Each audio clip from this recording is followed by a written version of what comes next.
इतना विशाल देश, कश्मीर से कन्याकुमारी, गुजरात से अरुणाचल। किताबों में ये सिर्फ आंकड़े लगते हैं, लेकिन जब मैं इस ग्लोब को देखती हूँ तो सोचती हूँ कि आखिर दुनिया के इस विशाल मेले में हमारे भारत का सही पता क्या है। अक्षांश यानी लैटिट्यूड, देशांतर यानी लॉन्गिट्यूड, मानक समय यानी स्टैंडर्ड टाइम, ये सब रटने को तो रट लूं, लेकिन क्या कभी मैं इन्हें महसूस कर पाऊंगी? क्या मैं कभी समझ पाऊंगी कि आखिर भारत भारत क्यों है? चिंता नहीं, चिंतन करो दृष्टि। ज्योग्राफी रटने का विषय नहीं है। ये तो हमारी धरती माँ की वो कहानी है जो करोड़ों सालों से लिखी जा रही है। तुम जिस ग्लोब को देख रही हो वो सिर्फ प्लास्टिक का गोला नहीं है, वो हमारा घर है। और आज हम इसी घर का एड्रेस डिकोड करेंगे। आज हम भारत की मिट्टी को छुएंगे नहीं, बल्कि उसे मैप पर जीना सीखेंगे। तैयार हो इस सफर के लिए, जहां हम फैक्ट्स को रटेंगे नहीं, बल्कि उन्हें अपनी यादों का हिस्सा बना लेंगे। बिल्कुल मैन सर, मैं हमेशा से चाहती थी कि कोई मुझे ज्योग्राफी ऐसे पढ़ाए जैसे कोई फिल्म चल रही हो। लेकिन सर, सबसे पहले मुझे ये समझाइए कि एग्जाम के प्रेशर में हम इन बोरिंग कोऑर्डिनेट्स को इंटरेस्टिंग कैसे बनाएं, और ये टॉपिक इतना जरूरी क्यों है? देखो दृष्टि और मेरे सभी भावी अफसरों, चाहे तुम यूपीएससी के वॉरियर हो या आरपीएससी, यूपीपीएससी, बीपीएससी के खिलाड़ी, या फिर एसएससी और रेलवे या टीचिंग में अपनी किस्मत आजमा रहे हो, ये चैप्टर नींव है, यानी फाउंडेशन। अगर तुम्हें यही नहीं पता कि भारत दुनिया में कहाँ खड़ा है, तो तुम उसकी जलवायु यानी क्लाइमेट, उसकी मिट्टी यानी सॉइल और उसकी सुरक्षा यानी सिक्योरिटी को कभी नहीं समझ पाओगे।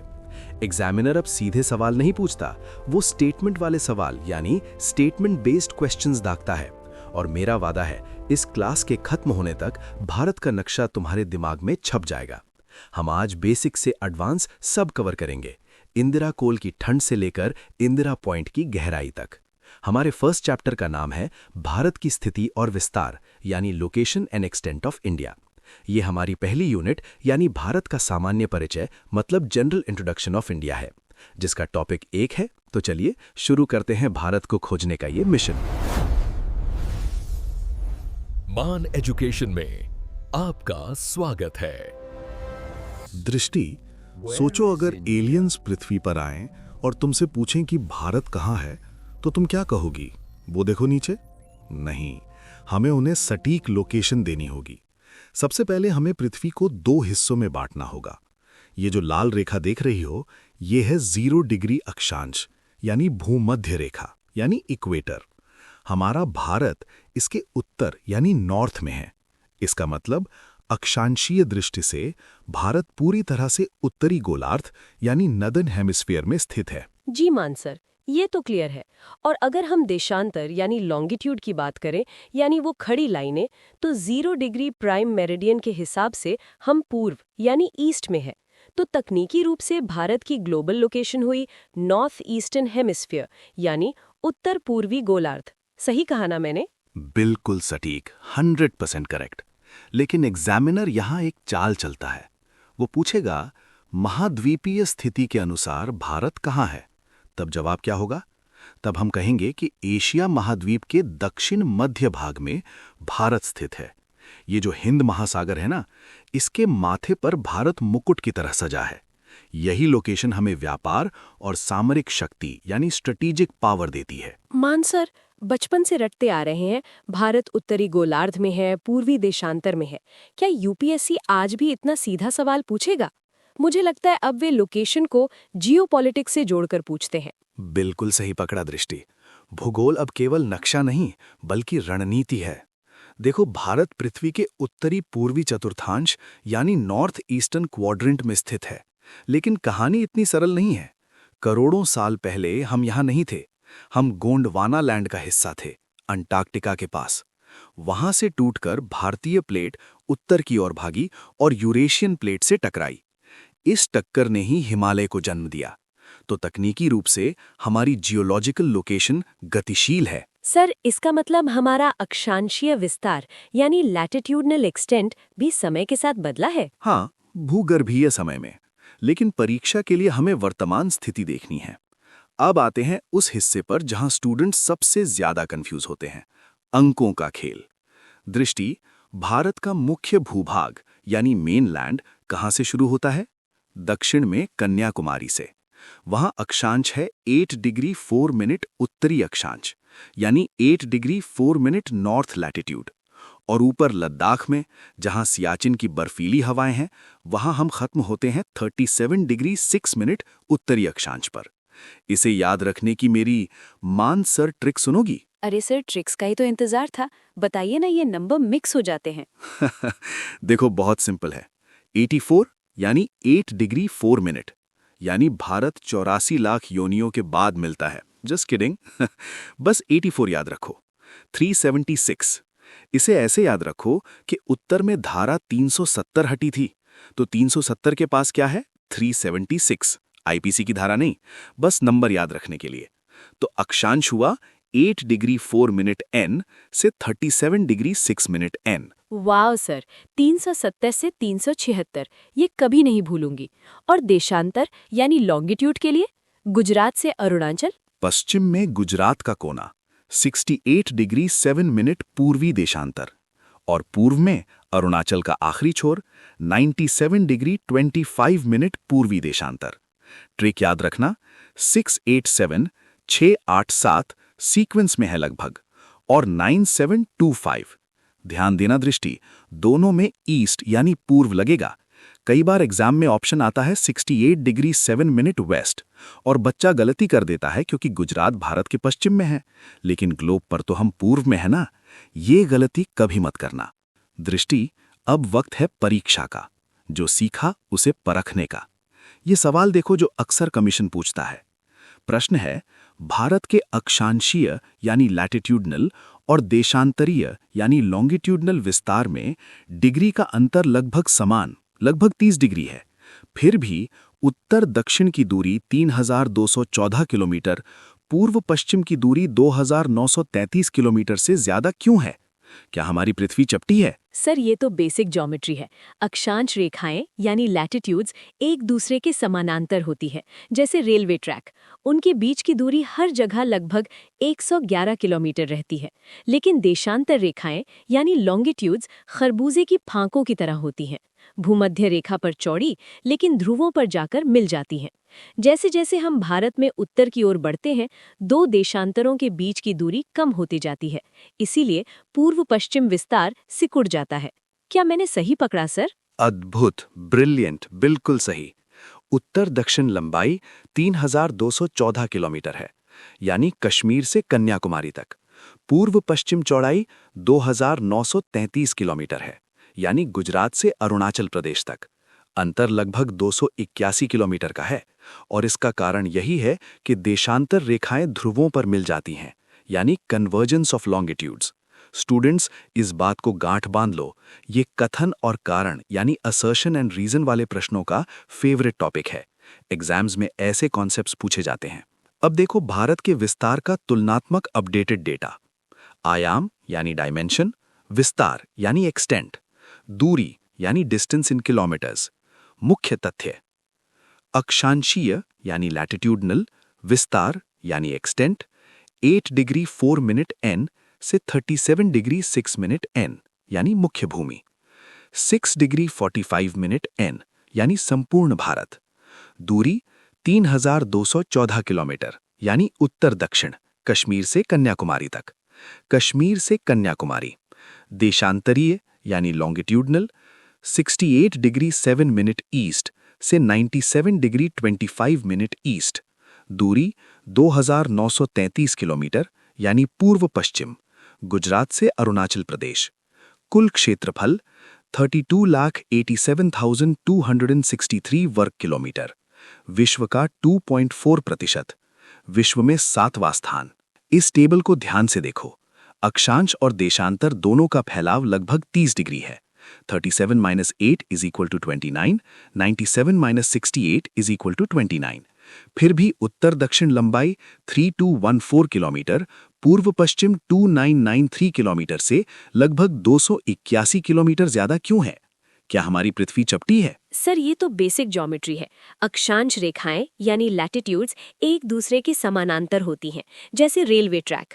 उनके बीच की दूरी हर जगह लगभग 111 किलोमीटर रहती है। लेकिन देशांतर रेखाएं यानी लॉन्गिट्यूड्स खरबूजे की फांकों की तरह होती हैं। भूमध्य रेखा पर चौड़ी, लेकिन ध्रुवों पर जाकर मिल जाती हैं। जैसे जैसे हम भारत में उत्तर की ओर बढ़ते हैं, दो देशांतरों के बीच की दूरी कम होती जाती है। इसीलिए पूर्व पश्चिम विस्तार सिकुड़ जाता है।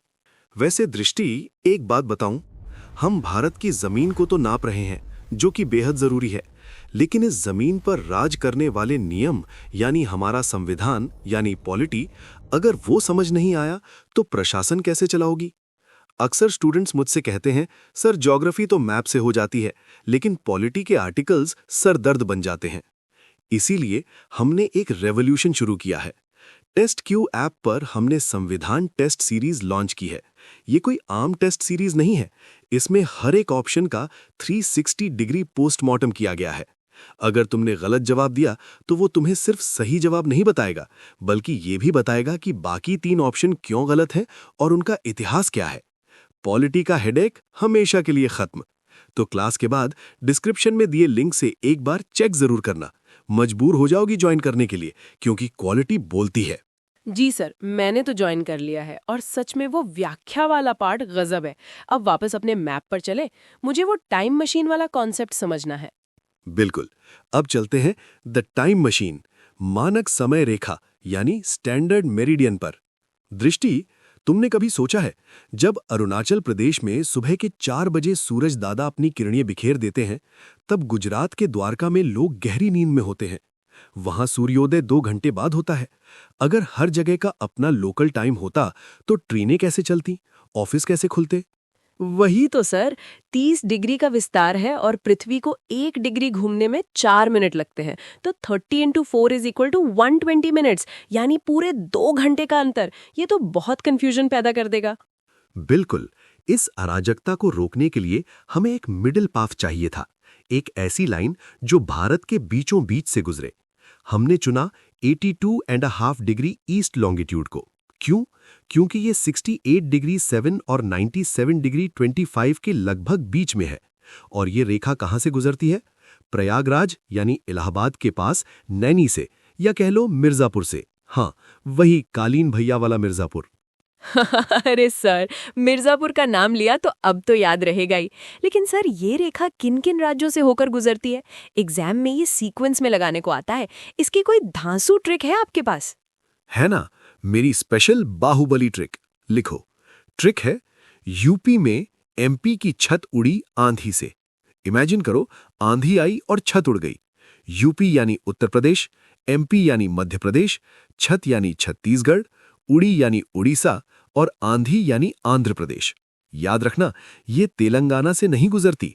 एग्जामिनर यहां फंसाएगा, वो ऑप्शन में तेलंगाना या महाराष्ट्र देगा। तुम्हें आंधी यानी आंध्र प्रदेश पर टिके रहना है। इसे एक और तरीके से समझो। गजब सर, यूपी में एमपी की छत उड़ी आंधी से, ये तो दिमाग में सेट हो गया। और सर, एक सवाल यूपीपीएससी में आया था, हमारा समय लंदन के समय यानी ग्रीनिच मीन टाइम से कितना आगे है? बिल्कुल, सिंपल गणित है दृष्टि। हम 0 डिग्री से 82.5 डिग्री पूर्व में है। 82.5 × 4 मिनट = 330 मिनट। 330 मिनट को घंटों में बदलो = 330 डिवाइडेड बाय 60 = 5.5 घंटे। चूंकि हम पूर्व में हैं और सूरज पूर्व में पहले उगता है, तो हम आगे हैं। तो भारत का समय जीएमटी से 5 घंटे 30 मिनट आगे है। अगर लंदन में दोपहर के 12 बज रहे हैं, तो भारत में शाम की चाय यानी 5:30 PM का वक्त हो रहा होगा। मान गए सर। एक बार पूछा गया था कि अगर अरुणाचल के किबिथू में सुबह 4 बजे सूर्योदय होता है, तो गुजरात के गुहार मोटी में कितने बजे होगा? देखो, गणित सीधा है। पृथ्वी 360 डिग्री घूमने में 24 घंटे लेती है, मतलब 1 डिग्री = 4 मिनट। भारत का विस्तार लगभग 30 डिग्रीज है। 30 डिग्रीज × 4 मिनट = 120 मिनट = 2 आवर्स। तो अगर अरुणाचल में सुबह 4 बजे सूरज दिखा, तो गुजरात में वो सुबह 6 बजे दिखेगा। लेकिन दोनों की घड़ियों में समय एक ही होगा।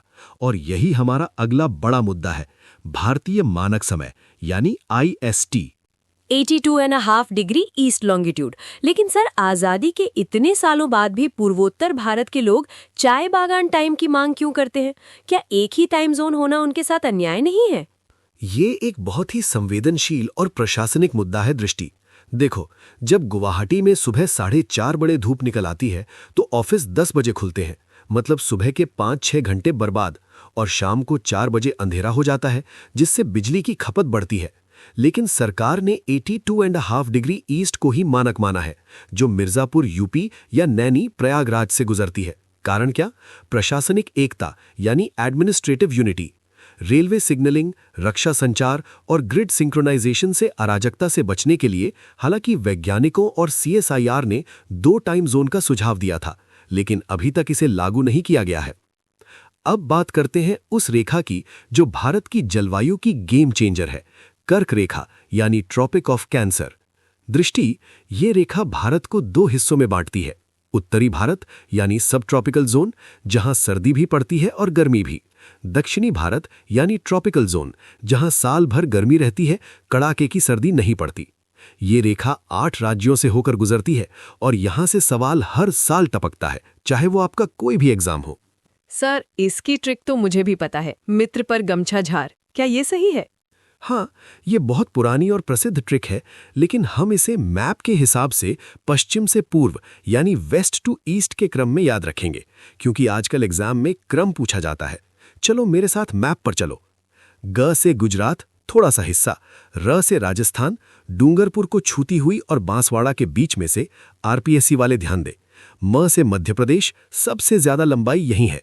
छ से छत्तीसगढ़, झ से झारखंड, रांची शहर लगभग इसी पर है।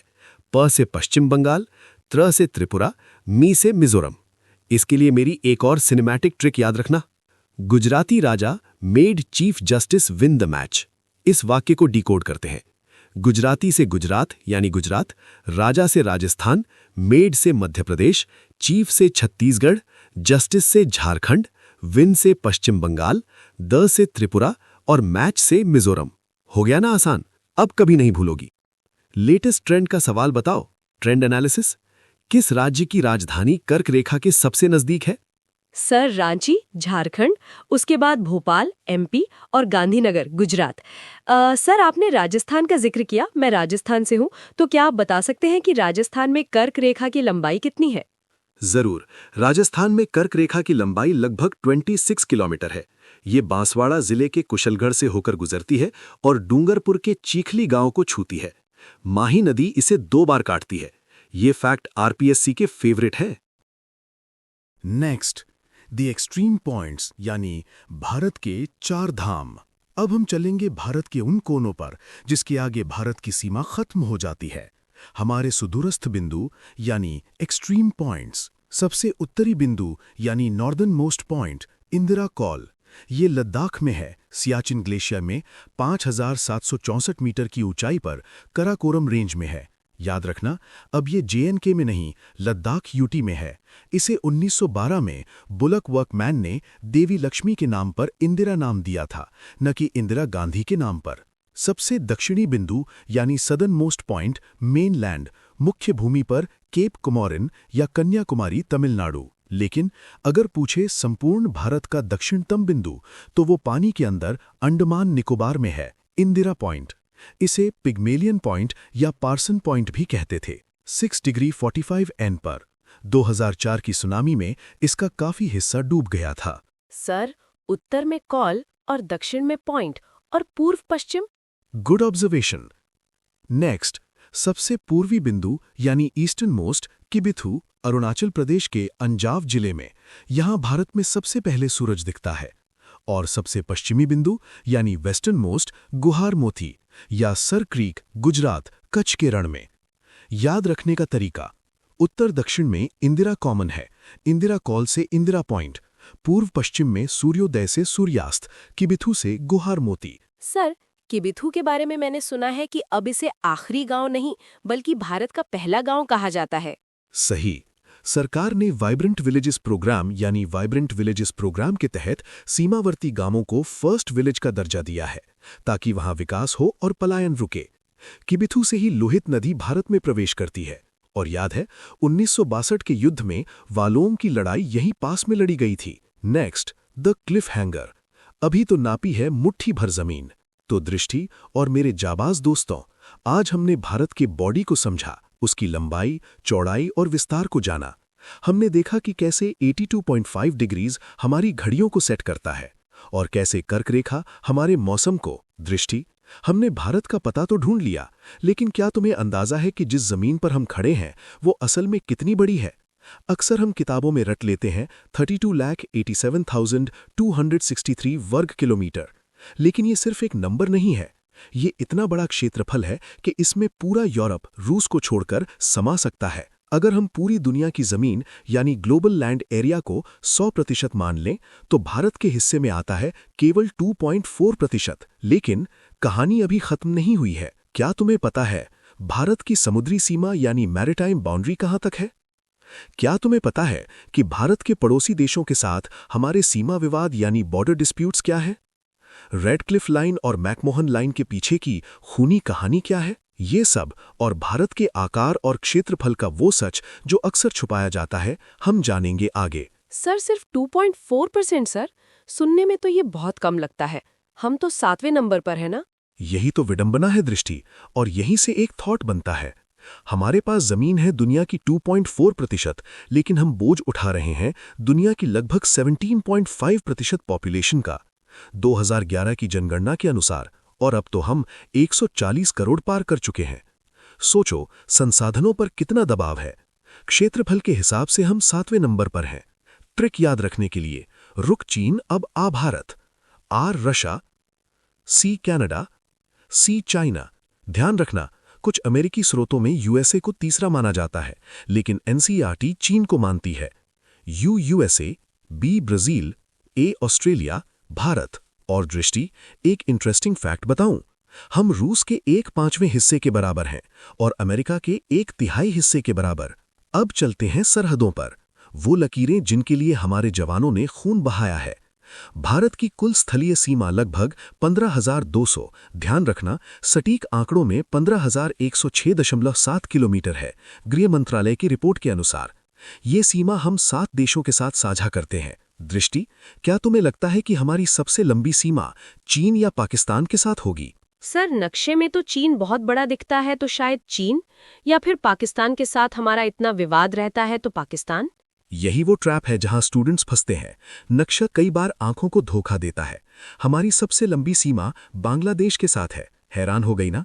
बांग्लादेश भारत की गोद में बसा है और उसकी सीमा टेढ़ी मेढ़ी यानी जिगजैग है। अगर उस धागे को सीधा करो तो वो चीन और पाकिस्तान से भी लंबा निकलेगा।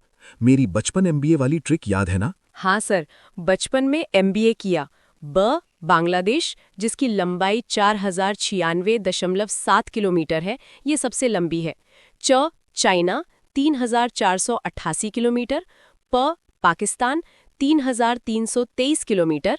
Nepal 1751 kilometre. Myanmar 1643 kilometre. Bhutan 699 kilometre.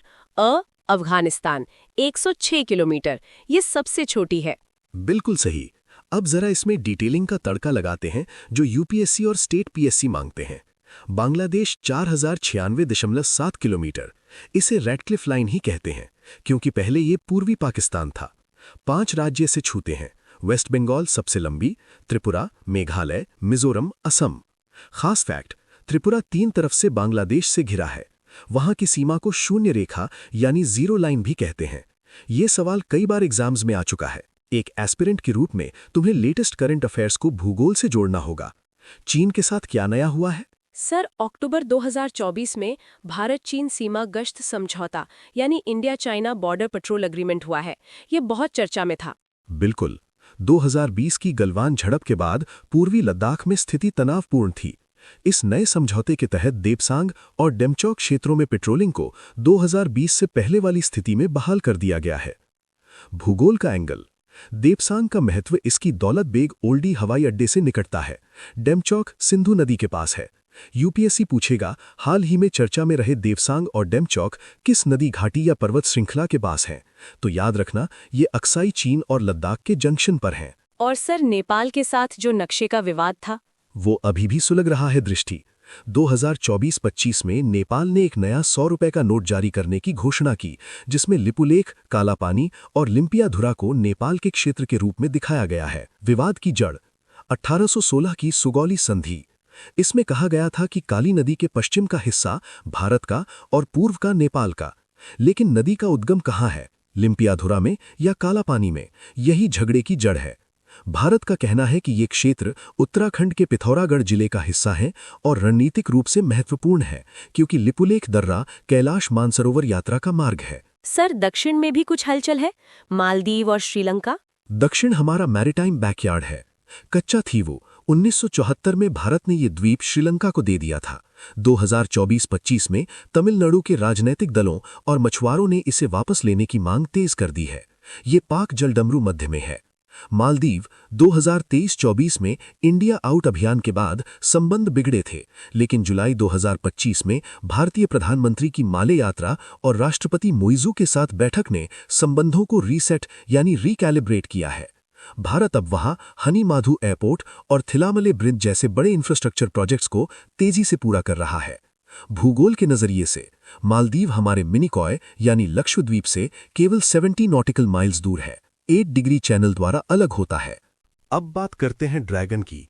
चीन, चाइना, लंबाई 3488 किलोमीटर, बॉर्डर का नाम मैकमोहन रेखा, मैकमोहन लाइन। लेकिन ध्यान रहे दृष्टि, मैकमोहन रेखा मुख्य रूप से सिर्फ अरुणाचल प्रदेश वाली सीमा को कहते हैं, जिसे 1914 के शिमला समझौते में तय किया गया था। लद्दाख वाली सीमा को हम LAC यानी लाइन ऑफ एक्चुअल कंट्रोल कहते हैं। चीन 5 राज्यों और यूटीज को छूता है: लद्दाख, हिमाचल, उत्तराखंड, सिक्किम, अरुणाचल प्रदेश। और सर, पाकिस्तान? वो तो हमारा सबसे चर्चित पड़ोसी है। पाकिस्तान के साथ हमारी सीमा 3323 किलोमीटर है। इसे भी रेड क्लिफ लाइन कहते हैं, जो 17 अगस्त 1947 को लागू हुई थी। सिरिल रेडक्लिफ ने इसे मैप पर खींच दिया था, बिना जमीन की हकीकत देखे।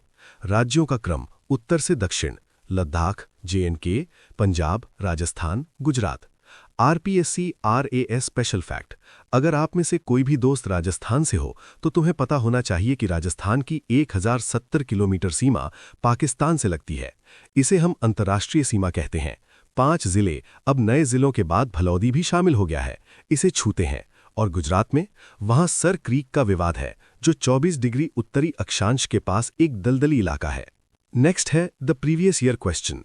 दृष्टि, ये सवाल देखो, ये सीधा नहीं है। प्रश्न: निम्नलिखित में से कौन सा भारतीय राज्य म्यांमार के साथ सीमा साझा नहीं करता है? A Arunachal Pradesh, B Nagaland, C Assam, D Mizoram. Students अक्सर नॉर्थ ईस्ट के मैप में कंफ्यूज हो जाते हैं। तुम्हारा जवाब क्या है? सर, म्यांमार सबसे पूर्व में है, अरुणाचल, उसके नीचे नागालैंड, फिर मणिपुर, फिर मिजोरम। असम तो बीच में है, वो म्यांमार को टच नहीं करता, वो तो बांग्लादेश और भूटान को टच करता है। तो सही जवाब C असम होना चाहिए। परफेक्ट। म्यांमार के साथ 4 राज्य हैं: अरुणाचल, नागालैंड, मणिपुर, मिजोरम। ट्रिक याद रखना: अरुणा मामी, अरुणाचल, नागा, मणिपुर, मिजोरम। असम म्यांमार को नहीं छूता। ये विजुअलाइजेशन ही तुम्हें लाखों स्टूडेंट से आगे ले जाएगा। दृष्टि, हम सीमाओं की बात कर रहे हैं, रेडक्लिफ लाइन हो या मैकमोहन लाइन। ये सब अंततः क्या है? संधियां यानी ट्रीटीज और कानून यानी लॉ। संविधान का आर्टिकल 1 कहता है India that is Bharat shall be a union of states. लेकिन अगर एग्जाम में सवाल आए कि क्या भारत अपनी जमीन किसी विदेशी देश को दे सकता है, जैसे बेरूबारी केस या 100वां संविधान संशोधन बांग्लादेश के साथ एनक्लेव एक्सचेंज, तो यहां भूगोल और राजनीति यानी पॉलिटी मिल जाते हैं। ऐसे ही पेचीदा सवालों के लिए हमने टेस्ट क्यू ऐप पर जो पॉलिटी सीरीज बनाई है, उसमें इन लैंड बाउंड्री एग्रीमेंट्स को लीगल एंगल से समझाया है। भूगोल रट लोगे, लेकिन उसके पीछे का कानून नहीं समझा तो इंटरव्यू में फंस जाओगे। इसलिए अपनी तैयारी को अधूरा मत छोड़ना। लिंक डिस्क्रिप्शन में है, एक बार फ्री टेस्ट लगाकर देखना, क्वालिटी का नशा हो जाएगा। अब मैं जो बताने जा रहा हूं उसे नोट कर लो। ये किताबों में अभी अपडेट नहीं हुआ है, लेकिन आयोग यानी कमीशन इसे पूछ सकता है। वर्षों से हम पढ़ते आ रहे हैं कि भारत की तट रेखा 7516.6 किलोमीटर है, लेकिन दिसंबर 2024 में गृह मंत्रालय और नेशनल हाइड्रोग्राफिक ऑफिस ने नए सर्वेक्षण के आधार पर इसे संशोधित किया है। नया डेटा है 11,098.81 किलोमीटर। सर, इतना बड़ा अंतर? लगभग 47% की वृद्धि। क्या भारत का आकार बढ़ गया है? नहीं, ये तटरेखा विरोधाभास यानी कोस्ट लाइन पैराडॉक्स है। इसे फ्रैक्टल ज्योमेट्री कहते हैं। पहले मापन स्ट्रेट लाइंस पर आधारित था। अब आधुनिक जीआईएस तकनीक, सैटेलाइट और ड्रोन का उपयोग करके हर छोटी खाड़ी यानी क्रीक, इनलेट, ज्वारीय क्षेत्र और मैंग्रोव के घुमावों को मापा गया है। इसमें सबसे बड़ा लाभार्थी गुजरात है। इसकी तटरेखा 1214 किलोमीटर से बढ़कर 2340 किलोमीटर हो गई है। फिर पश्चिम बंगाल, सुंदरबन के जटिल डेल्टा के कारण इसकी तटरेखा 157 किलोमीटर से बढ़कर 721 किलोमीटर हो गई है, 350% से भी ज्यादा की छलांग। और अंडमान और निकोबार 1962 किलोमीटर से बढ़कर 3083 किलोमीटर हो गई है। भारत की तटरेखा पुराना बनाम नया डेटा। सबसे पहले राज्य/यूटी, फिर पुराना डेटा किलोमीटर में, फिर संशोधित डेटा किलोमीटर में और फिर वृद्धि का कारण। सबसे पहले गुजरात, इसका पुराना डेटा 1214.7 और संशोधित डेटा 2340.6। वृद्धि का कारण क्रीक और इनलेट की विस्तृत मैपिंग। फिर तमिलनाडु, पुराना डेटा 906.9, संशोधित डेटा 1068.7। वृद्धि का कारण कोरोमंडल तट की बारीकियां। फिर आंध्र प्रदेश, पुराना डेटा 973.7, संशोधित डेटा 1053.1। वृद्धि का कारण डेल्टा क्षेत्र। फिर महाराष्ट्र, पुराना डेटा 652.6, संशोधित डेटा 878.0। वृद्धि का कारण कोंकण तट के घुमाव। फिर पश्चिम बंगाल, पुराना डेटा 157.5, संशोधित डेटा 721.0। वृद्धि का कारण सुंदरबन डेल्टा की जटिलता। फिर अंडमान और निकोबार, 1962 किलोमीटर से बढ़कर 3083 किलोमीटर हो गई है। वृद्धि का कारण द्वीपों की विस्तृत गिनती। कुल भारत, पुराना डेटा 7516.6, संशोधित डेटा 11098.81 किलोमीटर। वृद्धि का कारण तकनीकी सटीकता। सर, कैसे राज्यों की रैंकिंग बदल गई है? हाँ, थोड़ा बदलाव आया है। नंबर 1 गुजरात अपरिवर्तित, नंबर 2 तमिलनाडु 1068 किलोमीटर। पहले आंध्र प्रदेश दूसरे नंबर पर माना जाता था मुख्य भूमि में। नए डेटा में तमिलनाडु आंध्र प्रदेश से 1053 किलोमीटर से थोड़ा आगे निकल गया है। ये बहुत ही महत्वपूर्ण अपडेट है। अगर प्रश्न में पुराना डेटा के अनुसार या नवीनतम सर्वेक्षण शब्द ना हो तो विकल्पों को ध्यान से देखना। अब इसे थोड़ा ट्रेडिशनल स्टाइल में और पढ़ो। भारत 3 तरफ से समुद्र से घिरा है, इसलिए हम एक प्रायद्वीप है। कुल तटरेखा यानी इजलिन्स मिलाकर 7516.6 किलोमीटर। सिर्फ मुख्य भूमि की तटरेखा 6100 किलोमीटर। दृष्टि, हमारे 9 राज्य और 4 केंद्र शासित प्रदेश समुद्र को छूते हैं। सवाल ये है, सबसे लंबी तटरेखा किस राज्य की है? सर, दक्षिण भारत का कोई राज्य होगा, शायद आंध्र प्रदेश या तमिलनाडु। फिर से विजुअल धोखा। सही जवाब है गुजरात। भले ही वो मैप पर छोटा दिखे, लेकिन उसकी तटरेखा इतनी कटी फटी और खाड़ियों से भरी है कि अगर उसे सीधा करो तो वो सबसे लंबी लगभग 1214.7 किलोमीटर है।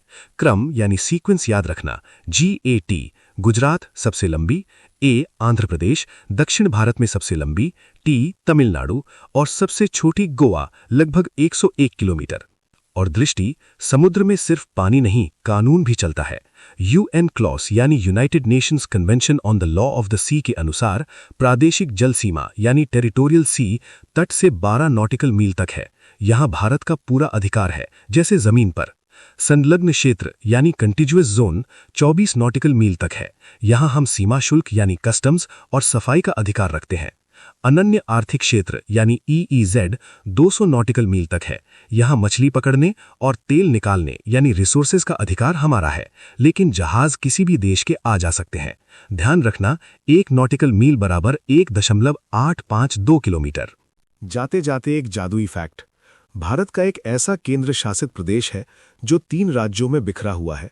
उसका कोई एक भूगोल नहीं है। नाम है पुडुचेरी।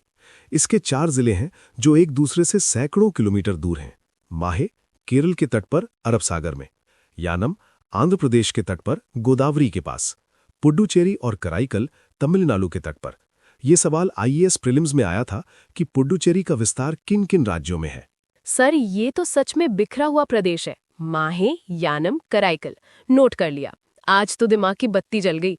साइज, बॉर्डर, कोस्टलाइन सब कुछ क्लियर हो गया। अब बारी है बाउंसर की। ये सवाल 90% बच्चों ने गलत किया था। ध्यान से सुनना। भारत का एक विशेष राज्य है जो उसी अक्षांश पर स्थित है जो उत्तरी राजस्थान से गुजरता है। इसका 80% से अधिक क्षेत्र वनों से ढका है। 12% से अधिक वन क्षेत्र संरक्षित क्षेत्र नेटवर्क में आता है। वो राज्य कौन सा है? ए. अरुणाचल प्रदेश, बी. असम, सी. हिमाचल प्रदेश, डी. उत्तराखंड। सर, उत्तरी राजस्थान का अक्षांश यानी करीब 27 से 29 डिग्री एन, अगर मैं नक्शे पर सीधी रेखा खींचूं तो ये यूपी, बिहार के उत्तर से होते हुए पूर्वोत्तर भारत में जाएगी। उत्तराखंड थोड़ा ऊपर 30 डिग्री एन प्लस हो सकता है। असम मैदान है, वहां 80% वन नहीं हो सकते। अरुणाचल प्रदेश ये उसी अक्षांश पर है और वहां वन आवरण 80% के आसपास है।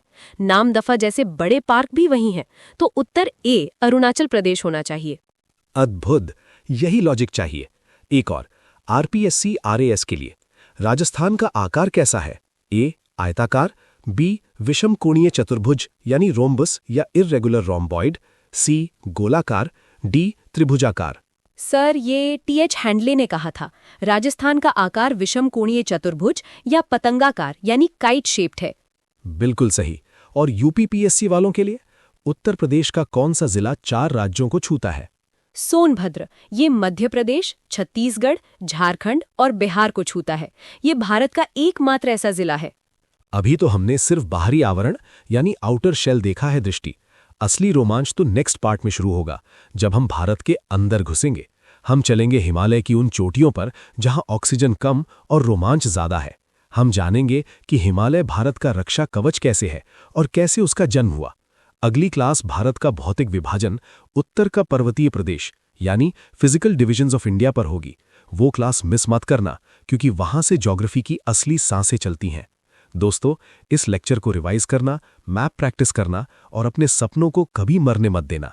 पॉलिटी की दवाई, टेस्ट क्यू ऐप और ज्योग्राफी की पढ़ाई साथ लेकर चलो। सफलता झक मार के पीछे आएगी। इंडियन ज्योग्राफी का ये संपूर्ण कोर्स, जिसमें टोटल 31 टॉपिक्स करवाए जाएंगे, बिल्कुल सिनेमैटिक अंदाज में ये complete course test Q app पर ले जाएगा। आज ही ज्वाइन करें डिस्काउंट ऑफर में। मिलते हैं ब्रेक के बाद। जय हिंद।